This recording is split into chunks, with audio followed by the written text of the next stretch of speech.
All right. Welcome back to Investor Schooling Live. You're dying to know who our special guest is, aren't you? You're dying to know. It's not Donald Trump. Close enough. Right, very close, though. He's a Bucks County businessman. He's a Trump supporter. He's a financial advisor. He's got an MBA from LaSalle University, an amazing school. Okay? And he is challenging the incumbent Brian Fitzpatrick. That's right, not Mike Fitzpatrick. Brian Fitzpatrick. Anybody ever seen that movie with Eddie Murphy? The Name You Know? Yeah. Well, if you've seen that movie, you know what I'm talking about.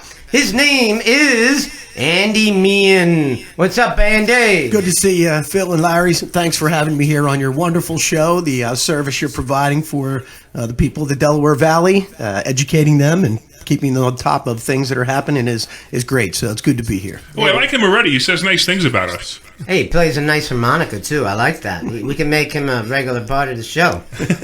So, Andy, why are you running for office? Well, that's a great question, Phil. It's really quite simple. Back around this time last year, I was watching what was going on in the world and all the craziness from the Democrats on the other side with their obsession with identity politics and socialism. And I saw our alleged Republican Congressman, Brian Fitzpatrick, basically playing patty cake with Nancy Pelosi, acting and voting like her favorite Republican. And it didn't seem to me that anybody was standing up to do anything about it. So I said, you know what? Rather than complaining on Facebook and whining about it, I have a lot of energy and a strong opinion, and I'm a big supporter of the president. I think he needs to be backed up in his second term and not have somebody as a Republican congressman that's an obstruction to his agenda, but somebody that's going to get down there to Washington to fight for the Republican values that we all say we believe in. And Congressman Fitzpatrick has not stood up for the president or our values. And so we need private business people to step up and do these things instead of bureaucrats. And so that's why I'm running. Well, I definitely have a question for you. You know, I've heard that, so Brian Fitzpatrick is running, not Mike Fitzpatrick. Why? What happened to Mike, and why do we have a fake Fitz? Well, we do have a fake Fitz. Mike Fitzpatrick was a good congressman, very well liked in the district, and was the kind of guy that, though you didn't agree on everything that he voted on, you felt like he gave it to you straight. And when he looked you in the eye and he said something, that he was going to go to Washington to do it. And then when Mike decided that he wasn't going to run again, I believe that they panicked and they said, well, geez, we've got another guy named Fitzpatrick that we can fly in and plop him right into the seat with no problem, and nobody will even know the difference. And so in 2016, a large portion of the electorate that voted did not even realize that it was not not Mike Fitzpatrick, that it was his younger brother, Brian, who was a career-long FBI bureaucrat, who they flew in to put in that seat, and people didn't know the difference. So that's why they voted for him in 2016. And they quickly got a dose of reality when he went right to Washington to work as a self-described check on the Trump presidency, and went right to work opposing the president on all kinds of things like funding the wall. He fought the president on, he wanted carbon taxes. He was for sanctuary policies. He supported James Comey and Bob Mueller through this whole Russia investigation, FBI targeting the president illegally. And so we do have buyer's remorse with Brian Fitzpatrick because we found out that he is definitely not his brother, and he is not a Republican by his votes and his actions. Is he trying to become the new John McCain, or is he just a rhino? I think it's a Mitt Romney. I think it's Mitt Romney more than John McCain. Yeah. Yeah, that's even worse. So I have a question for you guys. So I know we're not a political show, but obviously Phil and I are pretty vocal when it comes to our politics, which you obviously fit into very well. Yeah. Can you tell our party affiliation? Absolutely, yeah. I can tell, and most people that are self-employed business people tend to go towards the libertarian or conservative bent. So it's totally expected. But here's what my question is. So we got this shutdown right now. We got Governor Wolf dictating us who can open, who cannot open. You and I are sitting 4 feet apart, not 6 feet apart, and you're 4 feet apart from Phil. So should we get a citation? I'm calling the authorities right now. I think. You don't have to call the authorities. Have you seen the snitch line yet? there's a snitch line online. By the way, I offered. I don't know if I should say this on the radio, but I'm going to do it anyway. I offered somebody $100 if they put 1,000 fake snitches in there. Flood the zone with fake snitches. Yeah, fake snitches, exactly. But so what do you think of this whole shutdown? What is your? I mean, look, you're a businessman too. Yeah. And have you been able to conduct business with the shutdown? Well, thankfully for me, Larry, with my business, I can conduct business over the internet and over the phone. But not everybody is so lucky to have that situation. We have millions of people that have been casted on the unemployment rolls. The services businesses have targeted the lack of transparency in the waiver process through Governor Wolf edict. I feel was a very heavy-handed. It was an overreach, and the lack of transparency leads us to suspicion that the government is using a crisis to advance a different agenda, and that is to grab more control over the people and to manipulate things, even to the point where keeping the economy down is to their best interest, because, as we know, the only straw that they've got left there to attack President Trump is with the economy, because all the other dirty tricks that they pulled on him didn't work with the Russia hoax investigation and the impeachment nonsense. So now it's trashed the economy, and they're willing to take it out on the people of the country who are hardworking people. There is no amount of debt and money printing, Phil and Larry, that this government, the federal government, is going to do to solve our problems. We need to let people to safely get back to work. One good example of this is realtors, right? Oh, yeah. Consenting adults can walk into an empty home or a full home and say, you know what, I'm willing to take the risk of walking in here and getting this coronavirus here because I've got a life essential transaction, the biggest transaction of my life, the sale of my home or the purchase of a new home that needs to get done. And this edict from Governor Wolf that says, no, you can't conduct business on your own as two consenting adults is absolutely ridiculous, and it needs to end right away. You know, so I'm a broker. I own an agency. Actually, Phil and I own an agency together. It's called the Investor Brokerage, and I'm a real estate agent as well.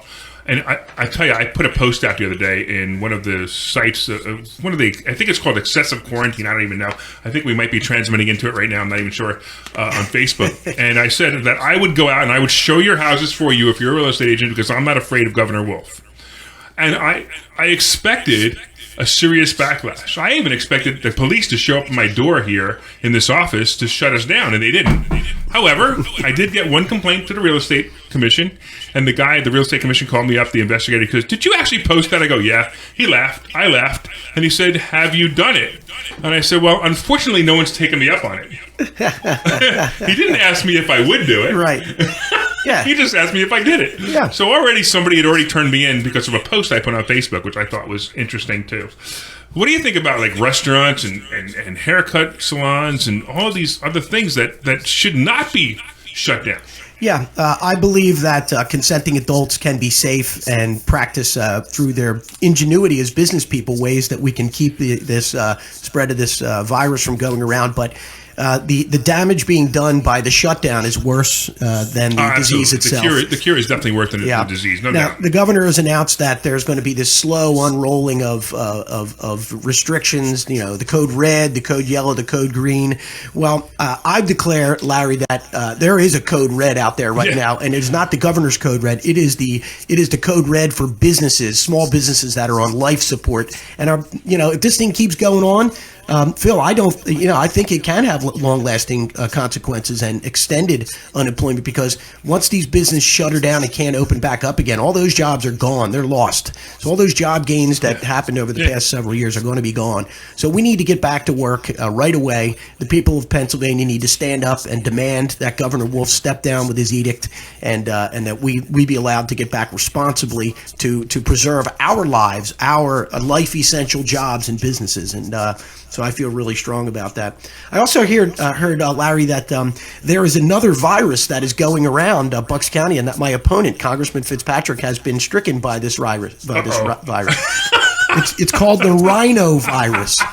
And the symptoms of the rhinovirus is that you act like Nancy Pelosi's favorite Republican, and you don't just stand up for the president. But there is a vaccine that's been developed. It's called the Meehan vaccine, and you simply walk into the voters booth on June 2nd in person and cast your vote for Andy Meehan, and that is the antidote for this rhinovirus. Yeah. And that is how you sneak in a political statement on a financial show. I loved it, actually. That was brilliant. I so approve because I love the way you did it. It was great. So what do you think, Phil? You think that we should open up the entire world, or what's your opinion? Yeah, I've had enough of this stuff. I really have. It's time to get down to business, and it just drives me crazy that I think it's another hoax, the whole thing. I mean, do I believe that the disease actually exists? Yeah, sure. But it's being exasperated on purpose by the media, the hospitals, the whole thing. Like, the guy's got diabetes for 12 years, he's got cancer, and he's been smoking cigarettes. He's 90 years old, but they're going to list him as dying from the coronavirus. Yeah, exactly. I don't buy it. I don't. Right? I know how these governments and the news media work together, and I just feel like it's another trick by the Democrats to get rid of Trump, to hurt Trump in any way, shape, or form they can do it. Let's just talk about the death count. Forget about the Democrats, Republicans. The hospitals get a bonus, and I'm going to call it a bonus. They get a bonus if someone dies from coronavirus. They also get another bonus if someone dies from coronavirus while they're on a respirator. Why do you think Cuomo wanted all these respirators? He wanted all the respirators so he can charge for the hospitals for the bonus. Pad the numbers. Yeah, it's insane. So nobody even knows what the real death count is. I mean, the last I heard it was 2%, then I heard it was 5%. Of people who get it die. It's actually at the point where I think that the hospitals should be sued for putting down fake coronavirus. Oh, I thought it was coronavirus. The guy coughed when he came in, so we put it down as coronavirus. We become way too political in this show today. But I'm really strong with this because look, we're a financial company. Well, I'm not a financial company. We're a financial education company, and we teach people financial literacy. And if your finances are completely screwed up because the government decided to screw up your finances, there's only so much you can do. Look, we teach people, and we've taught them over and over again how to make yourself bulletproof. I'm bulletproof. Phil's bulletproof. Look, are we going to suffer a little bit because we have rentals? Phil is suffering a little bit, actually a lot, because if he has vacation rentals. 24 empty houses in Florida right now. Right. Wow. Which is of course a problem, but at the same time, right, he's not going to be living on the streets because he did this, because we protected ourselves. We use techniques that we teach, like putting things in trust, putting things in LLCs. In fact, it's funny. I ask my students all the time, and they laugh. They go, "Hey, when you," I say, "How many houses do you think I own?" And they start, saying 100, 200, 300, and the answer is always none. I own none of my properties. They're all in trusts. Then I'm like, how many houses do you think my LLC owns? And the answer is also none. So my houses are all isolated from each other, and this is what we teach in investor schooling. And by the way, if you want to go to investorschooling.com and you want to sign up for a class, you could learn these techniques too. But I want to know when the next protest is, because the last protest was last week, Andy, right? Yeah. And were you there? I was there in Harrisburg last week to protest against to end the shutdown, get people back to work. Obviously, Governor Wolf was either not listening or just flat out did not care, because during the protest, he went on and declared that he was going to extend the lockdown to May 8th. I think he punished the people. Yeah. I think he punished the protesters. Absolutely. Yeah. So, but there is going to be another one tomorrow in Harrisburg, and I'm pretty sure I'm going to make it up for that because I think it's important that leadership be shown. Our current congressman does not have any leadership on this issue. His answer is to print more money out of Washington and to sit down and shut up and let Dr. Rachel Levin dictate to us when we should be able to open up our businesses. I'm not going to be that kind of leader. I'm going to stand up for what I believe in and tell it loudly and proudly, and I'll let people challenge me on what I'm saying instead of sitting in the background and shuffling money around and concentrating more power and wealth into Washington, D.C. I think that's the wrong move. Well, we need you, Andy. We need you to do that. We need a leader, a strong leader. Trump needs your help too. So he does. He does. He's in deep. He's in deep down there, man. That swamp. Oh, absolutely. Yes, it is. Absolutely. So we're going to come back in 2 minutes after this commercial break. Yeah, good. You want to sing another song? Is that what you got to do? Why not? Good. Andy's going to sing another song for you guys. He's got the harmonica. 7701. There you go. Hey, everybody, it's Larry Snyder. And, of course, if you guys want, 855-939-1137 to call in. Hey, what are we going to teach them this Thursday night, Phil? We're going to teach you how to invest in real estate so you can build a basis to get rich. And I promise I'm going to teach you stock options. So go to investorschooling.com and RSVP right now. Right, Phil? We've been in this business for 30 years. We have amazing amounts of information to share with you. Get your butt to this meeting this Thursday night in Langhorne. I think him playing the harmonica is the funniest part. Coming back now. All right, what's up, people?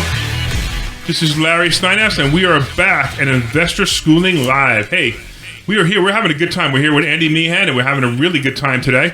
We're talking about politics. We're talking about the shutdown. We're talking about how to make more money.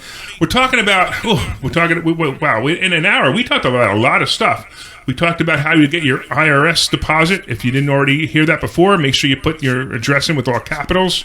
That's how you'll get it. And we're now going to talk a little bit about some great stocks, right, Phil? Give me some picks, man. All right, Give me cool. the pick. Give me the pick. So, by the way, you guys, I don't know if you guys realize this, but Andy Meehan is actually a financial advisor, right, Andy? So That's correct. So you might actually have some input on this. Well, actually, I'm going to ask you a question because I go into a lot of stock picks, and that's what I'll be doing now. But what do you think of oil? What do you think of what happened this week with oil and the negative futures? Was that hysterical or what? Yeah, very unusual. The futures market, was I guess inundated would be the word I would come to mind of with people trying to cover positions that they had out there. So you actually saw the price of it go negative. Now that doesn't mean that people are going to pay you to take oil or gas off their hands. It just means that the financial contracts backing the options put it upside down. And so, very unusual. Obviously, if you're an opportunist, you would look at buying things when they're very low like this. If you're a long-term investor, it's the same with other assets that would be undervalued or very low. It's the old adage: buy low, sell high, right? Yeah, we were looking for 100 acres to buy a bunch of gallons of barrels of oil and bury them because that seems to be the problem. The problem is they have no place to put it. Yeah. So nobody's going anywhere. No cruise ships are taking off. No airplanes are taking off. So That's right. oil is sitting there and nobody's what to do with it. Supply and demand, so there's no demand and supply just keep on pumping. So it's insanity, isn't it? Yeah. It's like something I've never ever seen before. I mean, Well, it's like, and wow. one thing it does is it puts at risk our shale oil businesses that are out there because if they can't make money, they're going to stop pumping it out of the ground. And then what do? Do they keep workers on staff when they're not, pumping? So it's a big, and that has national security implications too, Larry. So one of the things that we were doing, we were actually investing in an oil ETF. And I in the years that I've been investing, I've never seen this happen, but our oil ETF went bankrupt. Wow. We lost, I lost tens of thousands of dollars in this oil ETF. Wow. Which I thought was a great play. Yeah. And it was a great play until the ETF said we're done and they went bankrupt. Yeah. It went from $12 to 2 cents. And then it closed out at zero. Wow! And I had lots and lots of option contracts on this, and we lost out on it. It's my biggest loss for the year. Wow! I mean, I'm not worried about it. Actually, I'll recover. I've also recovered most of it already. But I just found that amazing that only ETF went bankrupt. Yeah. I've never been in an ETF where that's happened to me before, and this is what's happened. All right. So we have Fernando. As a financial advisor, my focus on my clients' practice is really from a holistic standpoint. I don't pick stocks for people, Okay. so you guys are going to be better than me at that. Cool. I look at more holistic things with asset allocations. I use a lot of ETFs. I have portfolio managers on my team that handle nice. things like that for me. So I do take a different approach. But the stock picking that you're getting into, Larry, I mean, this is the service that you're providing for your listeners is to educate them on this. It's very important. Absolutely. And listen, we have about 2 more minutes, and I figure you probably have a website that people should go to about your congressional run. Absolutely. Yeah. Thanks, Larry. You can go to Meehan2020.com and see all things about my campaign there. You can also catch me on Facebook as Meehan Campaign. And Andrew Meehan is my personal Facebook page. So when I'm not playing with the rock and roll band, the Well Strong band around Bucks County, and running my financial practice, I am aiming to become your next Republican congressman here in Bucks County. So thank you so much. Listen, we want all our listeners to vote for Andy because, listen, check this out, right? If you guys vote for Andy and he gets elected, we now know him. How cool is that? What do you think, Phil? It's very cool. So you got our vote just because you were here. Well, thank you. Actually, you got our vote because we actually believe in what you're saying, and I appreciate you, and I appreciate what you're saying. All right. Hi, I'm Andy Meehan, your next congressman from PA District 1. In case you haven't heard, I am doing something that is extremely difficult, but absolutely necessary. I am challenging incumbent Congressman Brian Fitzpatrick for his seat in the June 2nd primary. On the issues, the congressman and I are worlds apart. Fitzpatrick did not vote for President Trump in 2016, has not committed to voting for him in November, and he went so far as to join Nancy Pelosi and the squad to label President Trump as a racist last year. I campaigned for President Trump in 2016. I will support the America First Trump agenda. Fitzpatrick voted for $0 for wall funding, and he supports amnesty for illegal aliens and sanctuary policies. I will vote to fund the wall, and I oppose amnesty and sanctuary policies.